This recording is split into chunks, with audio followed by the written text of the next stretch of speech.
Alright, welcome back everyone to Darkmoon Diaries episode 69. As always, MSQ. And dying to coughing apparently. Gah, there's no point worrying about such things now. I'll get back to my calculations. You, meanwhile, should go rest, as your friend suggested. My wife and the Exarch should be in the tavern. Why don't you join them? Oh, and Glaciered? Thank you.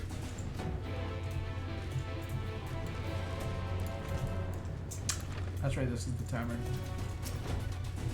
The Exarch? He went outside a moment ago, my dear. I would have thought you'd have seen him. He kept me company for a short while, but then he came over rather pale. He's clearly been straining himself, the poor thing. Anyway, he excused himself, saying that he needed a breath of fresh air, weak as he looked. I did offer to go with him, but he assured me that he would be fine. I do hope he's alright. Bro, you couldn't kill the Exarch if you tried.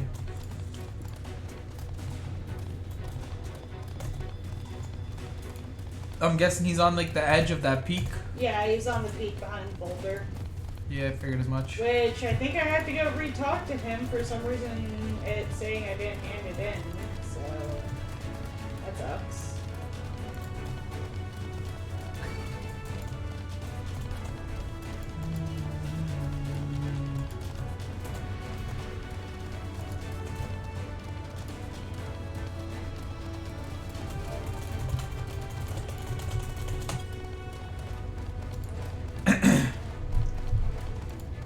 There he is, the Exarch.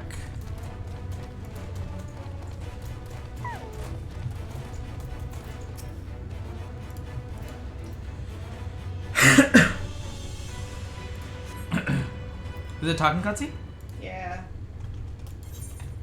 Sick. The future is where my destiny awaits.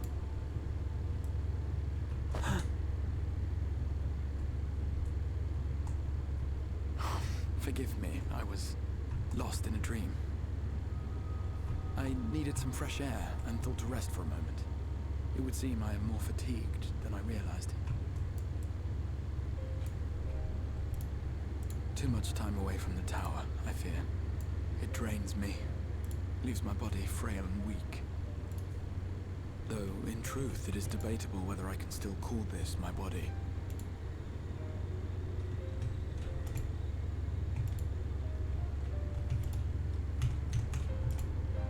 When first I turned my mind towards the salvation of the world, I came to the conclusion that it would take many long years, many more than remain to me.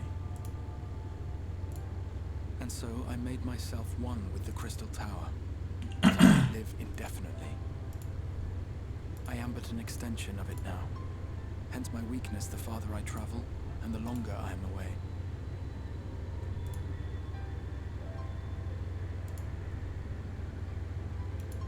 It has been quite a journey, but thanks to you, the end is in sight. My wish will finally be fulfilled. How goes the construction effort?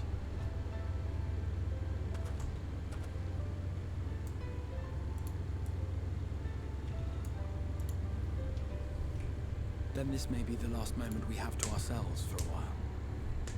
Come, sit with me.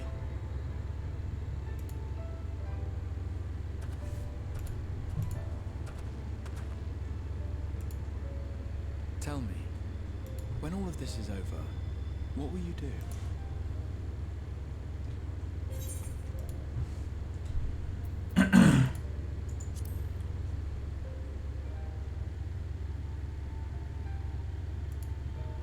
Ah, yes. Even should we succeed in forestalling the 8th Umbral Calamity, the spectre of war will remain. But to declare your intent with such easy resolve, you truly are a hero's hero, my friend.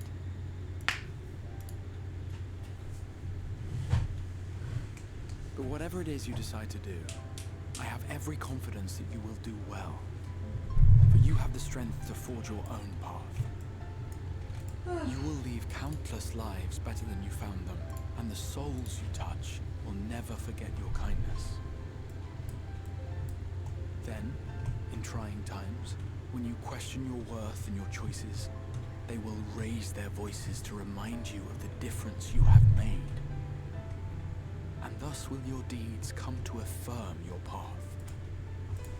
Remember this.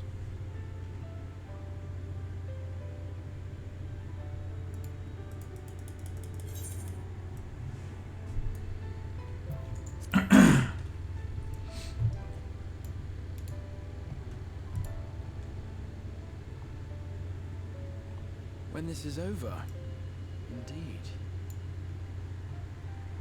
I once told you that there are things we can ill afford to lose. Things, I said, though in truth, I spoke of a person. One who is unaware of the full extent of my plans.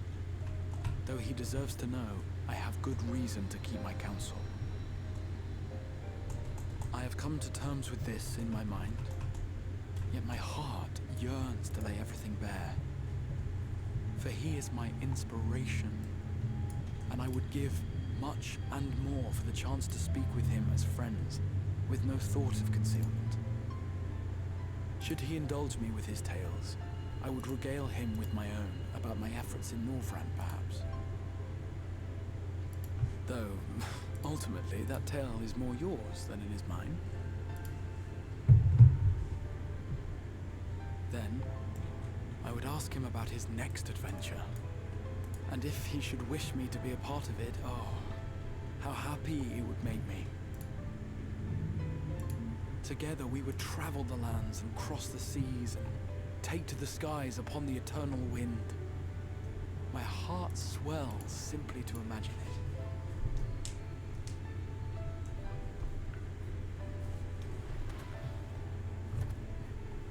But all of this is contingent upon our victory in the coming battle.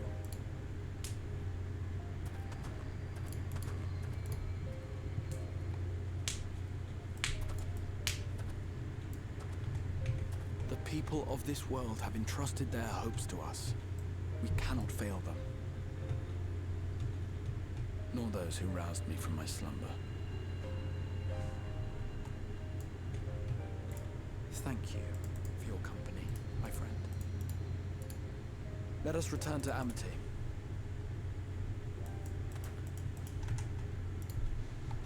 Okay, I'm returning to Amity now. My love. Mm-hmm. So I'm going for turning in the quest.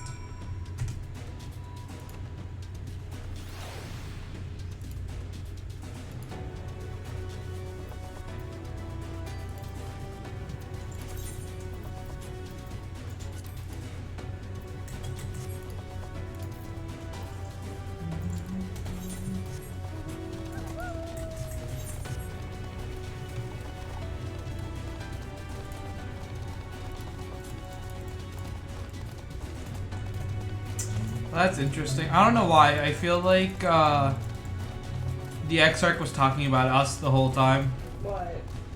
Because we know who the Exarch is. Yeah. In his little speech, how he's like, oh, he wants to go an adventure with someone. For you, did he say he in his speech? What do you mean? Or did he say her?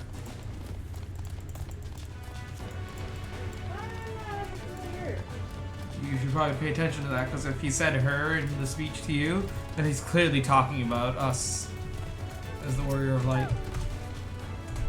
Worry not, my friend. I am much revived for the fresh air, and your fine company, of course. Now then, let us turn our thoughts back to the task at hand. I'm heading over.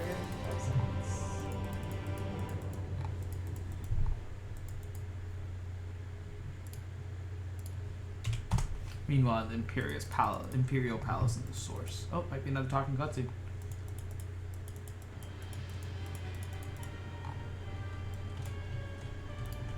Me? Did you say I was in a cutscene? No, it might be another talking cutscene. Ah. It is not. Your Radiance, I have taken the liberty of quashing the vile rumors that your heir is possessed by a devil. With the nation in the grip of war, we may rely on patriotic zeal to prevent them from resurfacing.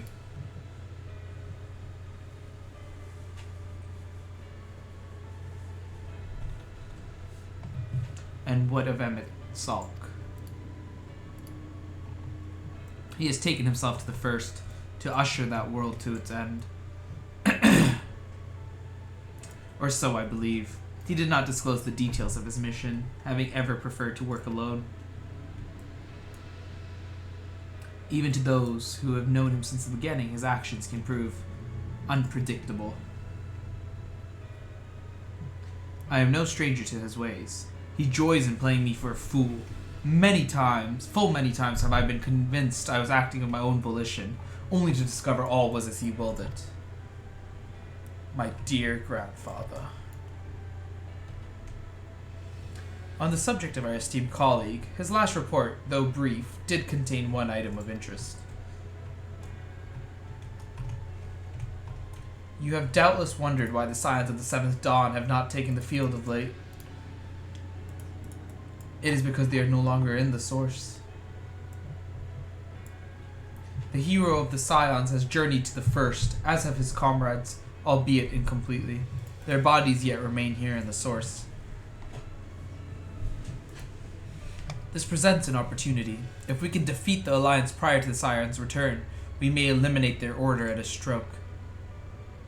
And with the Scions gone, none shall remain to thwart our plans. It will be but a matter of striking down the hero upon his homecoming.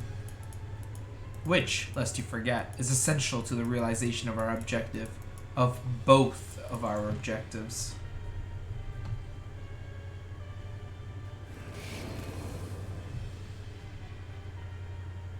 Through Heidelin's meddling, her champions threaten to wrest the reins of fate from our grasp. The world is at risk of being dragged down the false path, one which will never see man reclaim his true form.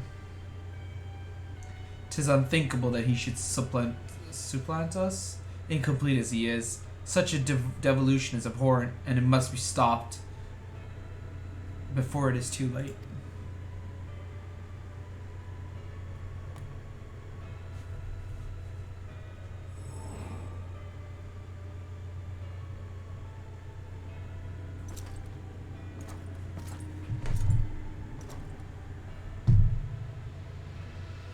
The hour has come, your radiance. Order your armies to march once more. Crush all who stand in your way. This is your heart's desire, is it not? To seize a victory that is yours and yours alone, for the future of Garlemald?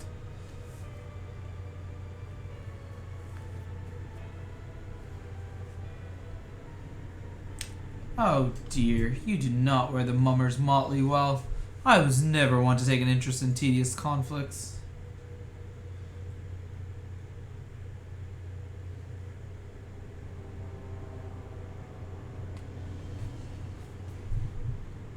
The whereabouts of my one true friend, however, they interest me greatly. I but hope the beasts of this first are providing him proper sport. I would know every detail, Lord Xenos, or would you rather I call you Elidibus?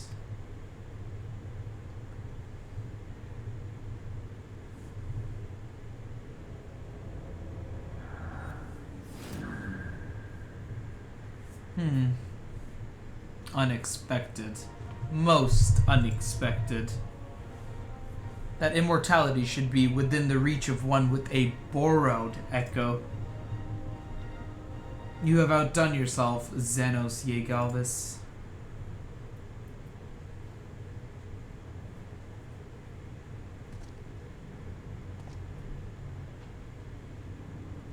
I have no particular attachment to that name, but I am rather fond of that body.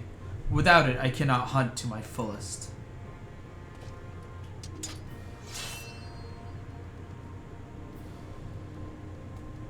Your secrets or my flesh. I care not which you give me first. The choice is yours.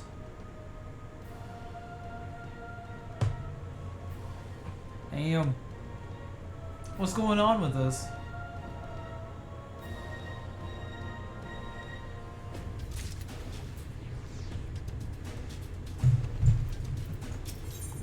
Ah, there we go. This is flight. And then we can do the side quests. Nice. Right. So while the two of you were away, I received word that everything is in place, meaning we can proceed with awakening the Talos. Once we imbue the magic, it will stir itself and immediately carry out its designated function, namely taking Mount Gulg in its grasp. Glacier, we may be certain that Vothri will not look on in idleness as we beat a path to his front door. Once our plans are set in motion, there will be no turning back. So see to your preparations as meticulously as you may, and I will give the order to proceed as soon as you are ready. Guess I'm ready. Give the word and I will relay the order to awaken the Talos. Engage! Oh god. Very well. Let us begin. Dun, dun. Did you just shush me? Talking cutscene?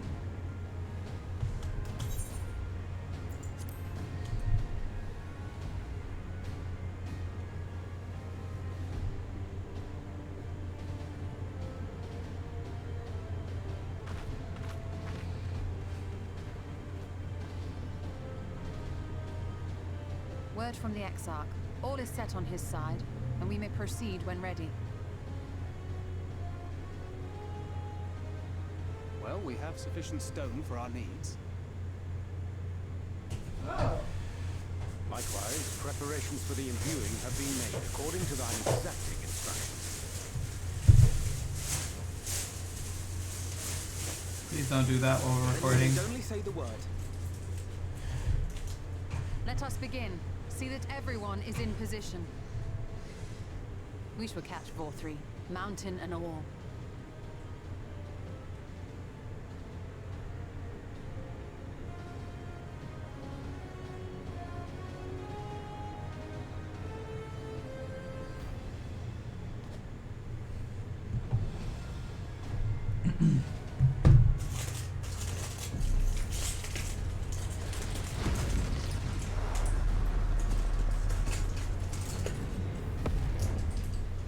Here it comes!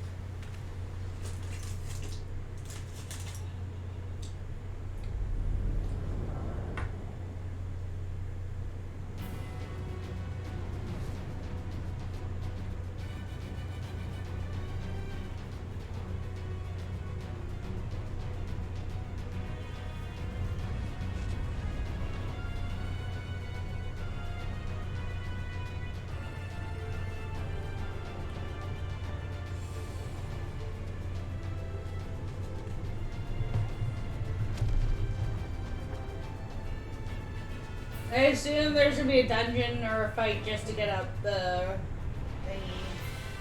Probably saying we're getting to the level 79 stuff, right? Level 79 is usually the next dungeon. Or trial, actually. It's usually a dungeon. And at the end of that dungeon, it'll probably be the final trial. Fighting Vothri.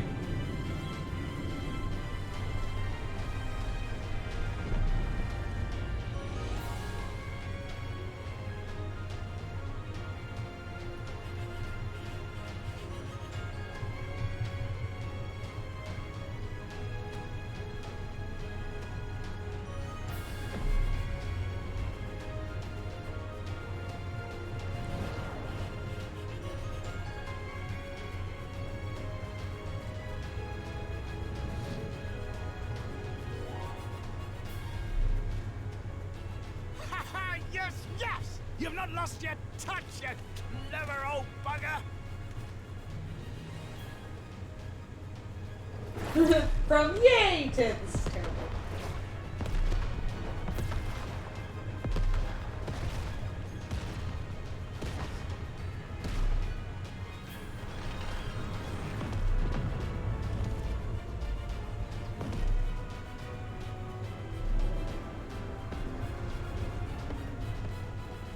Do you see what they're doing?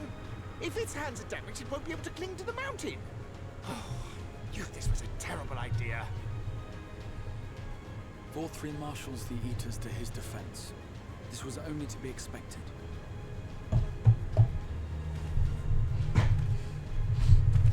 We must try and draw as many of them down to the ground as possible. It may not be enough, but we have no other choice.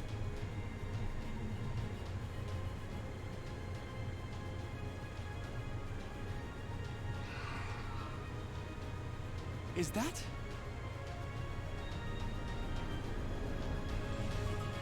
Oh, Titania. Yeah. Such heartless thing or sapling is cold and cruel and heartless. Summon us in times of need, we expressly said, yet what should we find but She's so angry at us. Why did you not ask us? Yep. She is only queen because we let her, because we don't want her.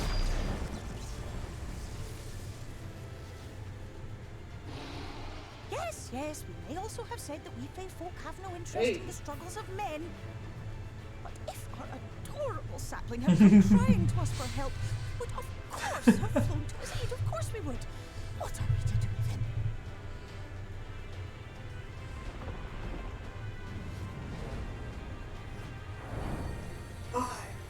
Oh, that's right. Amaro are part of the Fae folk too. We are so very, very sad. Yeah. You will play with us. Cheer us up again! Simon's Oh back. god, she is creepy.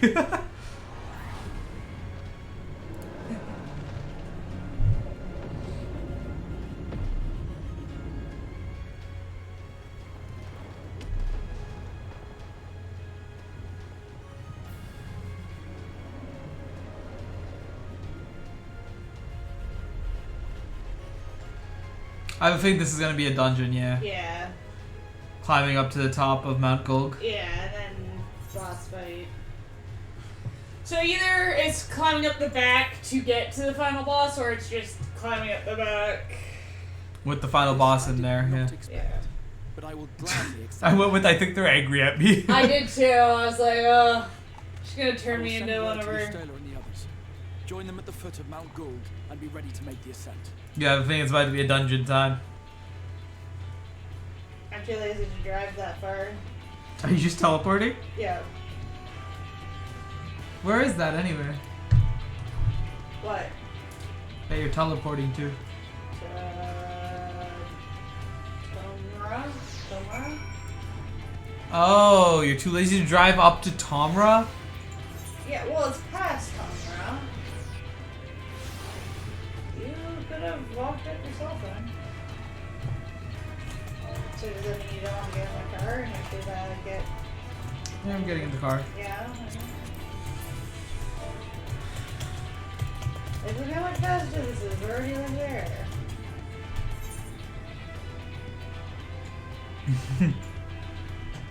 Alright, maybe it's the same distance. Nah, it's a little closer. I don't care.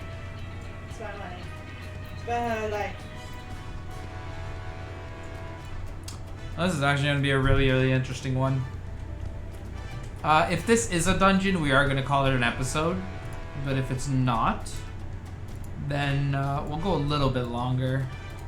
We have to touch it. But we're already pretty late. Okay, hold on. Let's see.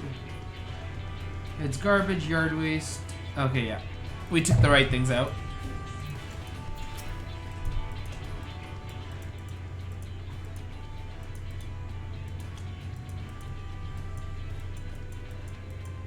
Everyone is here. Good. The talus has taken hold of the mountain. As planned, we will use its body as a bridge to reach FFXIV's sanctuary. The Sin Eaters will make us work for every yalm, of course. But we will carve a path through their ranks and meet with their master regardless.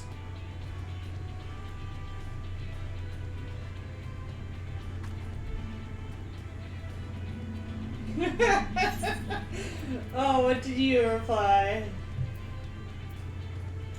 That's when there's a rotten egg. Yeah, I did too. I was like, yeah, I gotta liven it up a bit. We're either gonna die or die trying. So yeah, this is a dungeon. Is it a dungeon? Yeah. Yeah? Yeah. Alright, well, we're gonna call it on this one then. As soon as we get out. Yeah, Mount Gulg. And we will see you in the next one. And in the next one, we're gonna take on Mount Gulg.